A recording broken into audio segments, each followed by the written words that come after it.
আসসালামু আলাইকুম, সবাই কেমন আছেন? আশা করি সবাই ভালো আছেন। আমি আপনাদেরকে বাংলাদেশের রাস্তাটি অত্যন্ত দেখাচ্ছি এবং রাস্তার চমৎকার পাশে একটি রাস্তা, যেটি এত সুন্দর কিনা অবস্থিত ভাঙা থেকে মাওয়া প্রান্তে। তো এটি বাংলাদেশের একটি সৌন্দর্যে বর্ধিত চমৎকার রাস্তা। আমরা অনেকেই হয়তো প্যারিসের কথা শুনেছি, যেখানে সুন্দর, সুন্দর রাস্তা রয়েছে। কিন্তু আমরা কখনো কি ভেবে দেখেছি যে আমাদের এই উন্নয়নশীল বাংলাদেশটাতেও অনেক সুন্দর রাস্তা রয়েছে?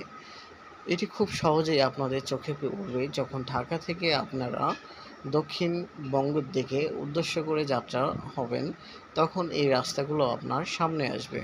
এত সুন্দর যে বাংলাদেশের রাস্তা হতে পারে, এটা আসলে কল্পনার বাইরে ছিল। যদিও একদিন, তবে বর্তমানে বাংলাদেশ ধীরে, ধীরে তার অর্থনীতিকে অনেক সমৃদ্ধশালী হিসেবে গড়ে তুলেছে। তারই প্রমাণ আমাদের চোখের সামনে এই রাস্তাগুলি। যখনই এই রাস্তাগুলো দিয়ে আমি যাই, তখন আমার মনটা ভালো হয়ে যায়। কেননা ভাবতে খুব অবাক লাগে, এটাই কি আমাদের বাংলাদেশ ছিল?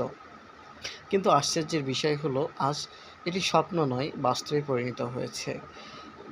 হয়তো অদূর ভবিষ্যতে এর থেকেও অনেক ভালো কিছু আমরা দেখব। তো সেই অপেক্ষায়ই থাকব।